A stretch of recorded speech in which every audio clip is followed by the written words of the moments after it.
The Worthen family, which is the subject of today's consideration, came to this country in 1628.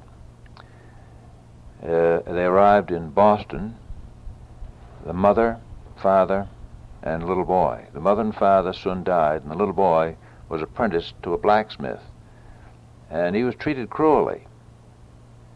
And in the 30s, 1630s, late 30s, he decided to go back to England. He did. It was a long, difficult voyage. Got over there just in time to find himself in the middle of a mess with the Cromwellian revolt, and turned around and came back. If it weren't for that return, none of this narrative would have any significance whatsoever. For years, the family lived in Amesbury, and the cellar hole of the old place is still there, according to Samuel Copp Worthen, whom I knew when I was a boy. But with the effort to restore the authority of the Calvinist Church in the 1690s, something terrible happened in the family. It was that the mother-in-law of one of the Worthens was hanged for a witch. The story is told in John Whittier's famous poem. The problem was that, according to the testimony in the court, she had gone from Newburyport to Amesbury in the spring of the year and got no mud on her boots. Another aspect of the evidence was that she had, being a widow, needed help and had asked to use 2 oxen belonging to her neighbor. The request was refused. She was heard to mutter something, and that 2 or 3 days later the oxen died. Well, this was about the last straw for the Worthen family, and they withdrew from the Calvinist church, and they found thereafter that their property was seized to pay the annual tithe for the support of the church. The Calvinist church people would come out and take pots and pans and cows and horses. Well, this led to a migration, which took them to Exeter at first. And then thereafter they moved to a place in the lakes of New Hampshire. 1752 they came to a place which was named Holderness, after the Earl of Holderness, who had given the grant to the entire area. Their grant abutted on the grant of the Livermore family. The Livermore family were part of the ancestors of my mother's side of the family. And today we'll visit the area of the Livermore estate and also the Worthen holdings in North Holderness. The family in 1752 established a mill, and I have a picture of a mill, maybe not the very mill, but a mill, which I used to play around as a boy. And in my time, the mill pond had been drained because the dam had gone, but the old mill wheel was still there. And the grinding stones for grinding wheat was still there. And the cooper shop for making barrels was still there. And at the age of 14, I worked in that cooper shop with a man by the name of Tibbets, who was a master cooper and taught me how to make barrels.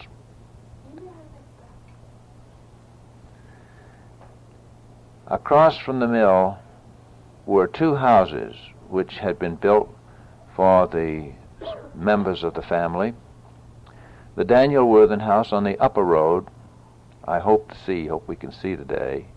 I haven't seen it for at least, more than 50 years myself. But in the lower area, in the valley bottom, opposite the mill, were 2 houses, and I think one is still standing, for Stephen Worthen and for Warren Worthen. And Warren's family, I am descended from Warren's family. They were simple houses, story and a half, and I recall my father, it was said of my father died when I was 6, and I don't remember much personally about him from the point of view of history of the family, but from other members of the family, I think this was from my Uncle Ian, who died last year at the age of 91, that my father lived in the attic with several of the boys under the curve of the roof, slant of the roof, and in the winter there was even snow in that attic. But as the years went by, they worked wherever they could, in the family mill, at the Balch place near Holderness. A rather terrible thing happened to my grandfather, Warren. He lost an arm he was head of the section of the Boston and Maine Railroad centered in Plymouth, New Hampshire, and he lost an arm in the freight cars backing up. And he had only been working there a short time, really, a matter of about 3 years, and he did it to tide over some extremity in the family, because he was essentially a farmer and had a good acreage. My father and my father's brothers and sisters went off to New Hampton Literary and Biblical Institute in Bristol, New Hampshire, a school which is still extant. Smith Worthen did not go. He learned to read at his mother's knee and stayed home, being the oldest boy of the 10 children, to work on the farm. He was very embarrassed that he had no education, and finally his father said, well, if you want to go to school, go ahead. He went up to the country school and did the whole work for the 8th grades in 1 year at the age of 18. And the following year, he became the teacher of the school. Smith was the first of that generation to die, and I recall attending his funeral at the old home in Holderness.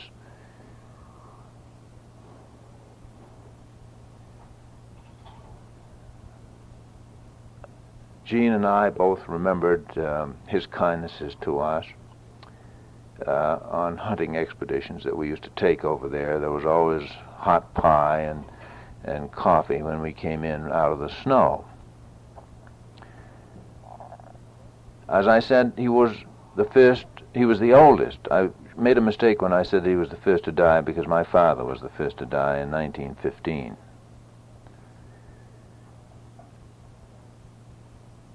So the family on my father's side went to New Hampton Literary Institute and to Dartmouth. My Uncle John graduated from Dartmouth, and my father graduated from Dartmouth in 1901, medical school, and came back to practice in the Ashland, Holderness, Plymouth area. And that I was born in Ashland in a house which is now a cellar hole beside the Shepherd Block on the main street. My father opposed the building of the Shepherd Block for the reason that it destroyed the town common, which was a beautiful spot looking up to the 2 churches, one on either side, and was a green, grassy, shady place, which is now no more because cheap construction built a block. My father did have an office in this block, however. So today, what we plan to do is to go across the Intervale to Holderness School, and just for the fun of it, I want to stand on home plate and sort of pretend to swing a bat, because I recall very vividly an important ball game between Plymouth High School and Holderness School. In the last of the 9th inning, when the score was tied, I knocked a ball that went all the way to Knowlton Hall. A fantastic hit, and I just sort of walked around to third base while the 3 other guys on base made it all the way into home plate, and that was the ball game. Great day in the Worthen family. We'll go by the cutoff road that goes up to Aunt Laura's up on Pulsifer Hill. My cousin Bertram lives up there. He's an old man now. He was president of the Pemigewasset National Bank, just as Uncle Harry had been president of Pemigewasset National Bank in his day. And we'll go over to Trinity Cemetery, and there we will look around at where all the Worthens are buried. The church, Trinity Church, is the oldest Episcopal church extant in the state of New Hampshire, and it was built very largely through the effort of Daniel Worthen and his sons. And when it was built originally, there was not a nail in it, all put together with pegs. I took the family in there in the early 1950s, and the door happened to be open, so we were able to take a quick look around in there. My memories, of course, are associated with the funeral of my father in the winter of 1915, and it was a long 7-mile ride.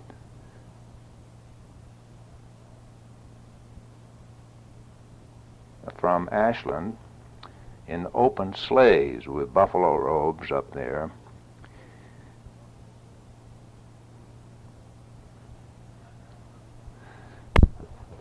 Not far from the Worthen lots are the memorial lot for the veterans who have died in the service of their country. And as a boy, I used to play the clarinet in the town band, and as we approached, there was a 2-mile walk over there, and I can remember veterans of the Civil War walking that distance. Of course, later on, they rode in big black Packards with yellow wheels and white tires, and the young boys of those days were the boys of the Spanish-American War. As we approached the iron fence, we stopped, and then we'd play the dirge as we marched into the cemetery. At the head of the procession was Mr. Foster, who was a Civil War veteran dressed in a Civil War uniform. And we would go down to the monument, and there would be the firing of the 7 shots. But Mr. Foster would not stand with the Grand Army of the Republic. He stood to one side. That I shall always remember. Well, we'll go beyond that, past Lauren Webster's house and Mr. Chase's. I used to farm, help of the farming of the Lauren Webster place down in the valley. My Uncle Jason did the haying for them there. And I had a wonderful time driving his old 1918 Ford with a homemade pickup back to it. On up the hill, past the 7 Pines, and past my Uncle Smith Worthen's place, and we'll bear left around Hardhack Corner and over the Valley Road to where the family lived.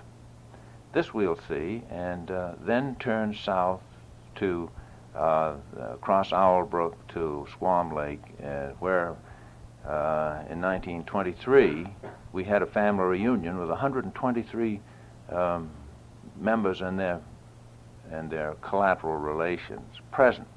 I will recall that my Uncle Jason Sandman was the person in charge of that, married to my father's sister Rose, and the long prayer that he led, which seemed to me to be pretty nearly half an hour, in which he preached to us to be good and all that. He was a preacher and an eloquent one. He was also an auctioneer, and he also operated portable lumber camps, in which I worked as a young boy. We'll go over Owl Brook again at the base of Squam Lake, Little Squam, and we'll look across the old bridge at the Macmillan's home. And it was off the end of their dock that Mrs. Ruffle jumped to try to commit suicide. And she was rescued by my father, who jumped into the water and got her out. when he had tuberculosis and hadn't any business doing such a thing.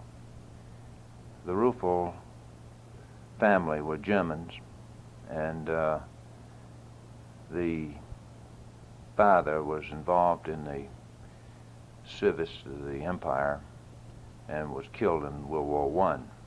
But we kept close contact with Mrs. Ruffel and Josephine, and for years and years and years. She finally married a professor of medicine at Rochester Medical School. Then we'll try to climb up past old man Tupper's house. Mr. Tupper was a Civil War veteran, and the Tupper Inn over there was where, in the War of 1812, the people of Massachusetts who didn't like that war drove their cattle up to be sold to the British soldiers in Canada. And the drovers used to leave their cattle in the fields there, which I hope are still there. We'll take a look and see. And the inn is really a beautiful old place, and they used to sleep, the drovers, on the floor around the fireplace, and the place was very busy. I think the road ends now. It doesn't go beyond that. It was the main road to Canada in its day, but I think it ends at the old Tupper place. Mr. Tupper had a Stanley steamer, which I well remember, with a wash boiler up front, and would scud along these old dirt roads with a beautiful hissing noise, much to the admiration of the entire countryside. One of the things about a Stanley steamer was that it didn't scare horses. That was a real advantage, just that hissing noise and the easy moving across the countryside, whereas most cars made a tremendous racket and scared the horses. We'll go up over the hill, past the Majory place on the left and the Percy place on the right, and to Crestholm, which was built by my father in 1908. I have here some pictures of the various stages of its being built. Interesting people came there, and it was always a lively place with tennis courts and cottages, and I was privileged to have a Japanese tutor who was a graduate student at Harvard, who came for the summers with us, Paul Suzuki, who later became a professor at the university in Tokyo. And here we had my godmother many, many times there, Mrs. Renfrew, Aunt Ethel Harway was her name in those days. And we had two horses. One of them was our favorite horse, Millie, who could always come home through a terrific snowstorm and find her way, even though we were sleeping in the sleigh. And my father, with his Everett motor car, which was the only car in the entire area. And so often the ring-up phone would ring, and he'd say, "Well, will you try to get Grandpa Dibben to come down here with his oxen to haul me out of this mud?" Grandpa Dibben didn't have a telephone, and we had to lope down the hill and tell him what the situation was with my father on the valley road, stuck to the hubs in mud. So this we'll see, and note that the place is all overgrown with 1,000 pines, and I can recall setting those out with my father. I was about 3, and in spare time we'd just go and stick out a little stubble of a tree, dig a hole, put it there. Now it's quite a pine forest. On the far side of it was a big pine, which I nearly lost my life, and it was by saying the family prayer as I hung from a stubble which caught in my sweater and was choking to death, and getting to the word Amen, and I dropped to the ground, where I was discovered by my mother, who had been warned by my little sister that I was in desperate trouble. At the other end of the land is a monument to a man who, through foresight, planted an extra amount of wheat. And I think the year was 1815 or 16, when there was no summer. For some strange reason, there was snow in July, and nothing grew, and the people were starving in the area. They ate up all their animals. And this man came forward and fed the community with the extra wheat which he happened to have, and there's a rough granite stone with the face of it smoothed off to his memory, and that was on our property. And it was at one time in a beautiful wild rose area. The roses I see now are done away with. Many, many changes. Our oldest friend, my oldest friend, Francis Platt, who still plays the organ in the Episcopal Church and is the librarian of the town. We will visit her and her home, which is now a museum. And I think that will be enough of an introduction to the background of the Worthen side of the family, which I'm sure will be interesting to someone sometime, because as time goes by, these things drift out of sight, and the small details get lost. Tell them how you're going down Fred Blodgett's Hill. Well, we're starting out from the top of Ward's Hill this morning, and we passed Fred Blodgett's place on the left. Fred fought in the Indian Wars in the 1870s and 1880s. And he had a paralyzed upper lip. But he was a great friend of my grandfather, Colonel Freeman C. Willis. And I think one of the reasons why they were great friends was that they both loved horses. And Fred had a big paint horse, many colors, white and brown and dark brown. And they bet against my grandfather's pacer, which was Allen S. 211 1/4, and they had half the town up at the county fairgrounds to see this special race. The race started out with the paint getting quite a ways ahead, and there was mud on the track, and that was bad. My grandfather's horse had to veer to the outside to get away from the mud that was coming flying back from the hooves of the old paint. And Fred was lashing away up there with his corduroy coat on and his western hat and yelling yippee, and the horse going around. They had to make four circuits of the course for the mile. And he had about 5 lengths lead on the back stretch of the first lap.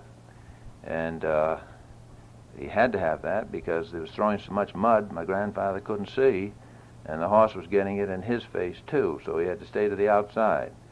But as time went on, he got around to the second lap, my grandfather gained up on him, and on the last backstretch my grandfather was almost up to him, and into the last stretch, around the last curve, everybody on their feet. And Freeman was lashing his horse. And they came down to the finish line. My grandfather had him by a head, and it was something. You'd have thought that the Civil War or something like that had been fought all over again, but they ended up by shaking hands. Fred Blodgett had a paralyzed upper lip, and he talked a little bit like Biff, But he was a great friend to all us boys. We admired him a great deal because down on his land near the Baker River, he had trestle bridges which he built himself. And we had cabins made of logs. And he always liked to have us boys come down there and go swimming. And he had a Japanese sword, a sword with in a cane, and he had his bugle that he used to play when he was in the cavalry out on the frontier fighting the Indians. So we'll go past his house, and then, of course, Ward's Hill figures in my boyhood as the place where my cousin, who challenged me to a sword fight because I'd taken his girlfriend home from Holderness school dance when he didn't get invited and her father didn't show up, and so I took her home. He didn't like that very well. Being inspired by some romantic novel which he'd read, he challenged me to a sword duel. I accepted, and Sam Clay was his second, and Bradley Jones was my second. I had an advantage because Bradley Jones knew how to use the dueling swords, and we practiced and practiced and practiced, and finally the time came when we were to meet up in Ward's Hill in the middle of winter under the streetlight and fight this duel to the first one who could draw blood. So we dressed from the waist down in a normal way. From the waist up we were bare, except for our sheep-lined coats, which we wore to the scene of the battle. I waited at the bottom of the hill at Vern Pierce's house. She was my Latin teacher in high school. And since I didn't have any clothes from my waist up and was naked, I had to keep my sheepskin coat on. It was hotter than pepper. And I was perspiring terribly, waiting for my cousin to show up, and then we were to go up on the hill and fight. Finally, we had a phone call from my Uncle Ian, who said, if you're waiting for Gene to come up there, don't wait anymore. I have him locked in his room. Shortly thereafter, I was in the prize speaking contest at the high school, and my speech had to do with was called the English Buccaneer. And in the speech, the English buccaneer who had rescued some of the governor's, I guess it was the governor's daughter, off from a sinking ship, was being given a royal feast. But in the middle of the feast, somebody told the governor that this was the English buccaneer who had been capturing the Spanish vessels. So some of the young men jumped up and drew their swords. And in the course of this exchange, my words were, "Stand back if you be gentlemen. Singly I defy you all." Well, at that point, the audience, who recalled the business of the threatened sword fight up on Ward's Hill, that audience broke down in a huge roar of laughter. And why it didn't influence the judges, I'll never know, but they gave me the first prize.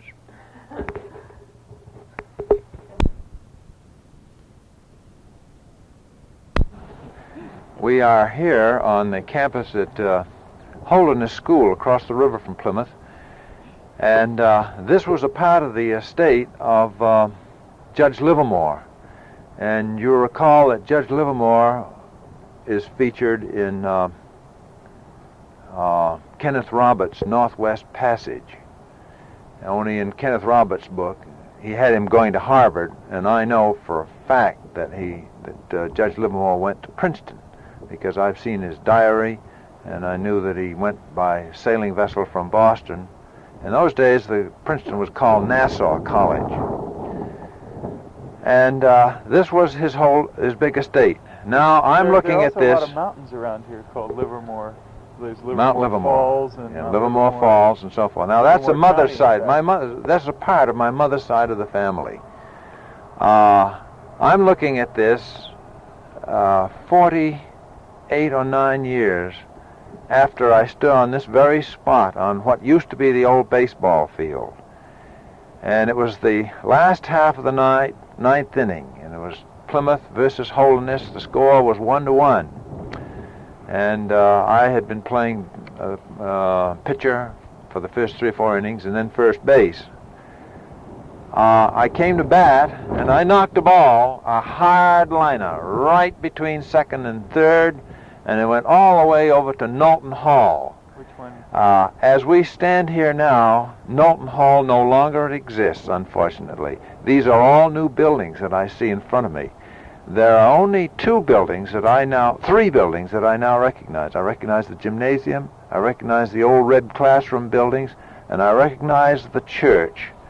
The church was presided over first when I attended over here at the Episcopal Church. This is a diocesan school, by Loren Webster, Dr. Loren Webster. He is the man who fired Uncle Allen out of here because at a dance they found a pint of some sort of liquor in his coat pocket hanging in the cloakroom. Uncle Allen couldn't understand this because he didn't put it in there, so he didn't get his diploma. And World War I came along, and he was a senior at Norwich University, and to get his officer's certificate. He had to have his prep school diploma and his college diploma.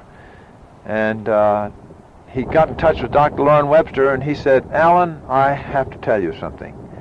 Years later, or several years later, my son confessed to me that he had put that liquor in your coat pocket in the cloakroom, and that is how you got into all that kind of trouble." Oh, God. But I, as a boy, used to play here against this school in hockey. We beat them several times. And at that time, I was my senior year, I was captain of the hockey team. And also, we played them in basketball. They were never anywhere near as good as we were in basketball. But now, these people have a national reputation as skiers. I look over to the left, and I see the old Balch estate, which looks as though now we're incorporated into the academy, the Holderness School area.